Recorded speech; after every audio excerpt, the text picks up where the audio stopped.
Welcome back to another An Old Man Watches, and today we're going to talk about A Bucket of Blood from 1959. This is a dark comedy horror film, laced with satire of the beatnik coffeehouse scene, poetry and slam readings and all that kind of jazz. Funky cats.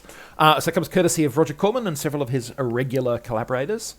And the film introduces us to socially awkward cafe busboy Walter Paisley. Walter dreams of becoming a famous artist, winning the praise of the poets and posers in the beatnik cafe where he works. The only thing that's holding him back is a crippling lack of talent. But then an accident occurs. An accident of fate, you might say. And somebody ends up dead. And in a panic, Walter slathers the body in clay and turns it into a sculpture. And it's amazing, I tell you, how easily you can make a lifelike sculpture when you've got a dead body to just kind of put the clay around. And I think we all know that discovery is not going to end well, is it? So that's A Bucket of Blood, basically. Apparently, cut price impresario Roger Corman was reluctant to make this film because to make a comedy you have to be good. We don't have the time or the money to be good, so we stick to action. Corman probably doesn't talk like that, but I wanted to make it clear that I was kind of quoting somebody saying that this is the reason that he didn't want to make it. And he only made this movie because the production cost was so low. It was shot in less than 5 days for a reported $50,000, that basically it couldn't fail to turn a profit. Because, let's remember, Corman made movies for one reason and one reason only, and that reason was to make money. But we get a surprisingly good end result out of it. As it happens, I do like this movie, for all its limitations, and 5 days and $50,000 is a big limitation. So what does the surprisingly good end result have to offer for discussion? Well, first of all, as I said, Corman made movies to make movies even to make money, and he had no other that was his sole motivation, was how am I going to turn a dime with this pick.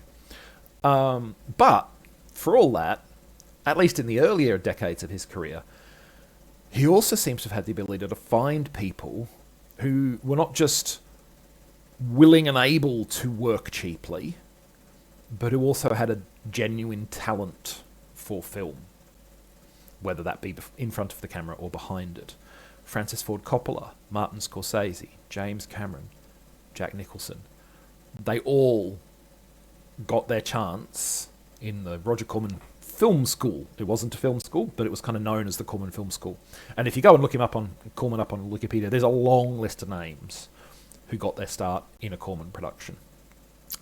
Now, A Bucket of Blood doesn't feature any of those big names, but it does have a script from a regular Corman collaborator, Charles B. Griffith, who certainly knew how to do dark humour, and a cast led by Dick Miller, perhaps best remembered today as Mr. Futterman from Gremlins and Gremlins 2, but a man who was in over 180 movies in the course of his career.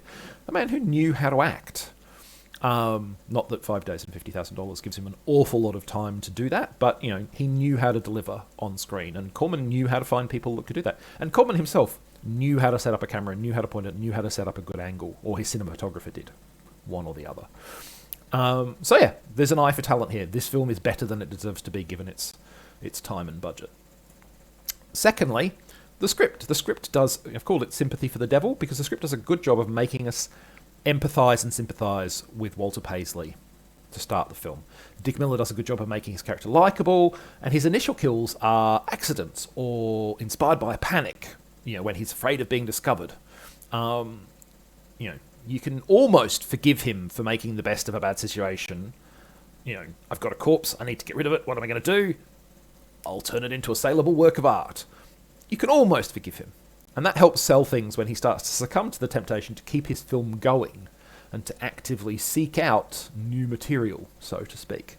And you see his transition from sympathy to the devil, if you like. So yeah, that works well in the film. Both the script and Miller's performance are, I think, key to that. Finally, I've called this straight up fun. There's a double meaning here, because I want to talk about two things basically under the one thing. First of all, while The film certainly has low production values. There was reportedly overall a really good atmosphere on the set. Cast and crew really had fun in making the production, and that is something apparently that Corman took to later movies. Yep, we're here to make a movie, make it fast, make it cheap, but there's no reason we can't have a good time while we're doing it, basically. I feel like that positive atmosphere does to some extent bleed through on screen. The film feels fun. And there are some films where you feel like clearly the cast is having fun, but they aren't fun themselves. Bucket of Blood manages to be fun for the audience too, I think. Second, apparently on advice from Charles B. Griffith, whose parents were in vaudeville, Corman, as director, has the actors play things straight.